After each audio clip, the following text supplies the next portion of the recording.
प्रेमी बंधुओं, 84 लाख योनियां भोगने के अंतिम पड़ाव ये मानव जीवन पड़ता है। और ये बड़े भाग्यवान आत्मा वह है जिसे आज मानव जीवन मिला हुआ है। गोस्वामी तुलसीदास जी कहते हैं कि बड़े भाग्य मानुष तन पावा, सुर दुर्लभ ग्रंथ ही सब गावा। साधन धाम मोक्ष कर द्वारा, पाहिन जेहि परलोक समारा। ये एक मानव जीवन को एक रतन कहा गया है। जैसे हीरा जवाहरात, सोना चांदी, लाल बड़ी कीमती चीज है। अब इसे इतने संवार के रखते हैं, इतने संभाल के रखते हैं कि एक पेटी नहीं, पेटी के अंदर पेटी और पेटी के अंदर पेटी, यानी इतनी संभालते हैं कि कोई एक पेटी का पर्त खोलने में ये चीज ना निकले। बहुत गहराई में रखते हैं। क्यों? कि अमोलक है, इसकी कीमत का कोई मोल नहीं है, तोड़ नहीं है। इतना हीरे जवाहरात कीमती वस्तु है। संसार में सबसे कीमती वस्तु ये हीरा, लाल, जवाहरात, ये सब जो है बड़ी कीमती चीज है। उसी तरह से मानव जीवन, संसार में सबसे कीमती चीज अगर कोई वस्तु है तो मानव शरीर है। क्यों इतनी कीमती है? कि शरीर के अंदर उस मालिक ने अपने मिलने का रास्ता, और वो जो हीरे जवाहरात जिसे कहते हैं वो अमोलक दात, जिसे अमृत कहते हैं, धुन कहते हैं, नाद कहते हैं, आकाशवाणी कहते हैं, अनहद नाद कहते हैं, यानी कि जो धुन सतलोक से जो 10वें द्वार में आ रहा है, यानी वो अमोलक दात इस शरीर के अंदर मानव जीवन में और किसी जीवन में नहीं है। यही से शरीर से मोक्ष गति को प्राप्त होया जा सकता है। साधन धाम मोक्ष कर द्वारा, पाय न जेहि परलोक समारा। यानी कि ये साधन यानी मोक्ष गति को प्राप्त करने का अगर कोई साधन है तो मानव शरीर है। इसी साधन के जरिए हम इस संसार से निकल सकते हैं। इसीलिए संतों महात्माओं ने इस मानव जीवन का बहुत बड़ा प्रशंसा किया है। बहुत बड़ी इसकी कीमत है। जो ये अमोलक हीरा, इसकी कोई मोल नहीं है, कोई इसका तौल नहीं है। संसार में सबसे वस्तु अमोलक है तो ये मानव जीवन है। मगर हमने इस मानव जीवन को क्या किया? चेतन रहने के नाते से, विवेकवान, बुद्धिवान, ज्ञानवान रहने के नाते से आज हम सबको अपने बस में करना चाहते हैं। संसार के हर वस्तु पर, संसार के हर जीव पर हम अपना शासन चलाना चाहते हैं। जो कि हम मानवता से हम गिर चुके हैं। मानवता तो कहता है कि समता मूलक विधि विधान से चलना चाहिए। जैसे आज का संविधान समता मूलक है, समानता का भाव देता, कोई छोटा बड़ा नहीं, कोई जाति बिरादरी नहीं, कोई धर्म नहीं, कोई ऊंचा नहीं। उसी तरह से संत मत आध्यात्मिक एक मत देता, कोई जाति नहीं, कोई धर्म नहीं, कोई गरीब नहीं, कोई अमीर नहीं, सब एक समान का भाव देता है, चाहे किसी भी योनि में जीव हो। मगर हम क्या करते हैं? हम तो आज इंसान ही इंसान को शोषण कर रहा है, इंसान ही इंसान को नीचा दिखा रहा है, इंसान ही इंसान का मर्डर कर देता है, इंसान ही इंसान को बेच देता है, इंसान ही इंसान को गुलाम बनाए पड़ा है, इंसान ही पढ़ने लिखने का अधिकार नहीं देता, नौकरी चाकरी का अधिकार नहीं देता, कुर्सी पर बैठकर बराबर में समता मूलक का ये कोई पदवी देने को तैयार नहीं। ये मानव ही मानव ऐसा है। अन्य जीव को तो बात छोड़ दीजिए, अन्य जीवों पर तो देखिए लोग कैसे पालते हैं, मारते हैं, काटते हैं, खाते हैं, बेचते हैं, हर जीव को शोषण करते हैं। हम भी वही करते हैं।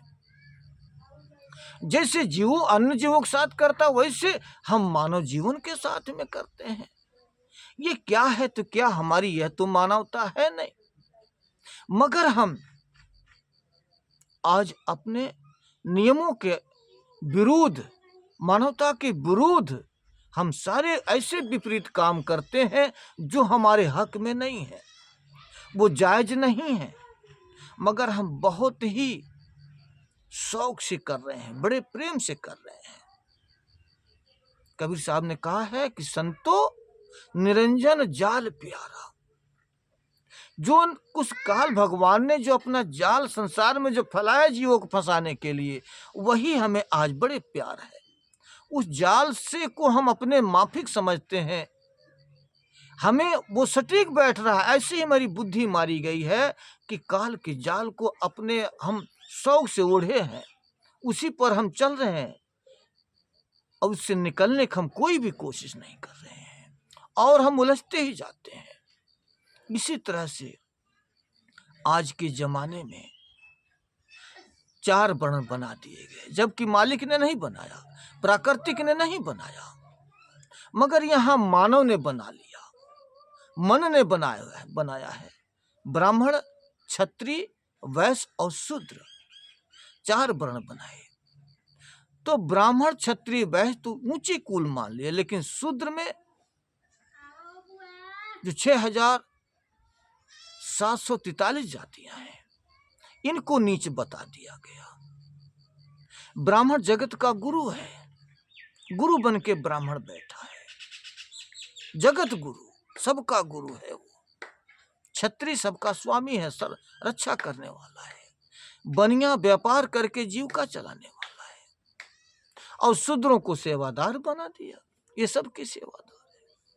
आज जगत गुरु ब्राह्मण अपनी वेद को पढ़ता है, मंत्र उच्चारण को करता है, और मंत्र उच्चारण करके वो आज जगत गुरु बना पड़ा है। ब्राह्मण जो कहे उसको सुनने का अधिकार तो हमारा है,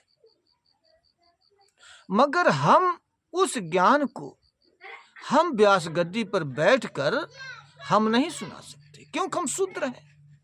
शूद्र सिर्फ सेवा के लिए बनाया गया, धन अर्जित करना, मान सम्मान पाना, बराबर की पदवी पाना, ज्ञान सिखाना, ज्ञान पढ़ाना, ज्ञान पढ़ना, शिक्षा ग्रहण करना शूद्रों के हक में तो है ही नहीं।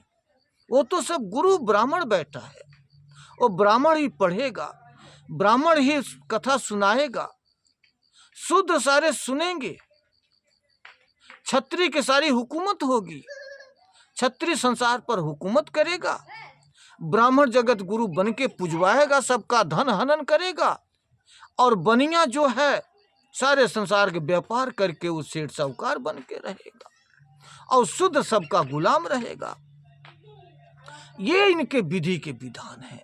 आज नजर उठा के देखिए तो जितने मंदिर हैं वहां पंडितों ब्राह्मणों का 100% कब्जा है, कोई शूद्र वहां नहीं पूजा करवा सकता, क्योंकि जगत गुरु है, उनको इतनी प्राथमिकता मिली हुई है कि वो लोग गुरु बन के संसार से पूजा करवा के और सबका धन उनके पास फ्री कर जाए।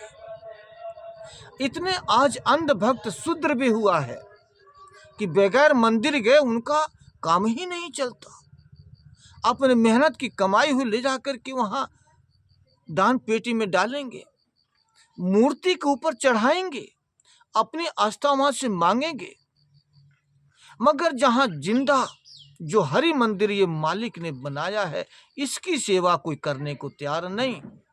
सेठ साहूकार मंदिर में जाके दान कर देंगे, मगर गरीब लोग जो रोड पर बैठे हैं, भीख मांग रहे हैं, रहने का घर नहीं है, मकान नहीं है, उनके इलाज की व्यवस्था नहीं है, उनको लोग सेठ साहूकार भी दान नहीं करेंगे। उनकी परवरिश का कोई ख्याल नहीं, जहाँ जिस घट में जिस मंदिर में मालिक बैठा है। और पत्थर की मूर्ति जो निर्जीव है, जिसमें कोई जीव नहीं, उसके आगे करोड़ों रुपए का दान करेंगे। अनेकों टर्कों के हिसाब से लोग लाकर राशन पताई, घी, दूध और साग सब्जी वहां गिरा आएंगे, मगर गरीबों को ऊंचे उठाने के लिए, आगे बढ़ाने के लिए ये साहस किसी के अंदर नहीं है। तो यहाँ पर ऐसा एक अंधविश्वास चल रहा है कि ब्राह्मण कथा कहे सब सुने, मगर उस ज्ञान को कोई शूद्र नहीं सुना सकता, क्षत्रिय नहीं सुना सकता, बनिया नहीं सुना सकता। वो कथा कहेगा तो जगत गुरु ब्राह्मण ही कहेगा। गरीब के लोग कमाएंगे, बगैर ब्राह्मण के शादी विवाह नहीं होगा, कथा भोज नहीं होगा, बगैर ब्राह्मण के कोई यज्ञ नहीं होगा, कोई व्रत कोई तीर्थ जो व्रत जो हैं जो त्योहार हैं बगैर ब्राह्मण के पूजा नहीं होगा। तो हम हर जगह तो ब्राह्मण को ही बुलाते हैं, ब्राह्मण को ही पूजते हैं, फिर हम किस लिए हैं? तो सारी हम अपनी मेहनत की कमाई ब्राह्मण एक से एक अपना ढोंग कर्म कांड करवा के सारा धन हमारा हनन कर लेता है। हमारे बच्चे मजदूरी करते हैं, अपना पेट जीविका चलाते हैं, और ब्राह्मणों के बच्चे बड़े बड़े स्कूलों में पढ़ते हैं, देश विदेश में जाकर के पढ़ते हैं। कोई शास्त्री बन के आता है तो कोई डीएम एसडीएम बन करके आता है। हर जगह पर बड़े बड़े ऊंची पर ब्राह्मणों का कब्जा है, बड़े स्थानों पर ब्राह्मणों का कब्जा है, सारे पद में ब्राह्मणों ठाकुरों बनियों का है। शूद्र तो पहले भी गुलाम था, संविधान लागू होने के बाद भी आज गुलाम है।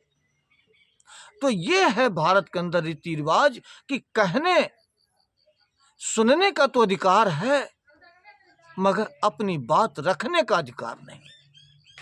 अपना ज्ञान हम नहीं किसी को सुना सकते, क्योंकि हम शूद्र हैं, हमारा ज्ञान से घृणा है। शूद्र ब्राह्मण के बराबर न बैठ सके, ब्राह्मण का कार्य शूद्र न कर सके, ये सदियों से होता चला आया है। आज समता मूलक विधि विधान कानून रहने के बावजूद भी जो ओबीसी समाज से आते कितने कथा कहने वालों लोगों को मारा गया, पीटा गया, प्रताड़ित किया गया, पेशाब से नहलवा दिया गया। ऐसी ऐसी इस भारत देश के अंदर ऐसे अंधविश्वासी अंध कानून चलता है, जबकि कथा वार्ता कहने वाले जो जगत गुरु हैं, नरक के सिवाय कहीं दूसरा ठिकाना भी इनके लिए नहीं है। क्योंकि जिस ज्ञान से जीव की मुक्ति होनी है वो तो ज्ञान ब्राह्मण के वेदों पुराणों में है ही नहीं। वो ज्ञान तो हर एक घट के अंदर है। इस सृष्टि का सृजन हार जो परमात्मा है वो सारी सृष्टि की रचना करके हर घट में समाया हुआ है। अपना ज्ञान अपने ज्ञान की धारा और उस अमृत की धारा प्रवाहित हर घट में किया हुआ है। इसलिए जितने भी ग्रंथ वेद शास्त्र हैं, पुराण हैं, इस सारे सब चीज का सार ये शरीर है। जिसने शरीर के पन्ने को पलट लिया, इस ग्रंथ का पन्ने का जिसने शरीर रूपी ग्रंथ का पन्ना पलटा और जिसने इस ज्ञान को समझा, वही भवसागर से पार उतारा हो सकता है। बाकी जो अक्षर हैं, जो लिखे पढ़े जो हैं, जो वेद की ज्ञाता, इससे कोई भवसागर से पार उतारा नहीं कर सकता। इसलिए आज हमें कर्म कांड जो ब्राह्मण के द्वारा किया कराया जाता है, इससे अलग होना है। हमें संतों महात्माओं के विचार पर चलना है, उनके रहने को हमें अपनाना है, उनके करने को अपनाना है, और हमें शब्द की कमाई करनी है ताकि हम संसार से निकलकर अपने देश वापस जा सकें। जिस परमात्मा से बिछुड़कर आत्मा जो सदियों से आई है और आज तक फिर अपने देश नहीं जा सकी, उस परमात्मा में नहीं समा सकी, इसलिए आज हमें वो अवसर हमारे हाथ में है कि हम संसार से निकलकर उस परमात्मा की गोद में जाकर हम बैठ सकते हैं, उस परमात्मा का हम रूप हो सकते हैं, अपने मानव जीवन को हम सार्थक बना सकते हैं। वो सारे गुण, सारी ताकत, सारे युक्ति, सारे उपाय मानव जन्म के शरीर में है। सिर्फ जरूरत क्या है कि पूरे सतगुरु को अपने शरण जीवन में ढालना, सतगुरु का चरण शरण हमें अपनाना। सतगुरु हमें हमारी पहचान कराएंगे, उस देश तक लेकर के जाएंगे, उस प्रेम की धारा से हमें जोड़ेंगे, और वो प्रेम की धारा अपने देश लेकर के हमें जाएगी, और हमारे अंदर से वो आनंद प्राप्त होगा, वो शांति प्राप्त होगी, जो कि हम सदियों से बिछड़े हुए हैं, उस आनंद से, उस शांति से। तो ये हमारा जीवन अपने सार्थक बनाने के लिए मिला है, मुक्ति पाने के लिए मिला है, ना कि संसार का धन दौलत या मान बढ़ाई ये पाने के लिए नहीं। इसलिए हमें अपने जीवन को सार्थक बनाना है। धन्यवाद साहेब।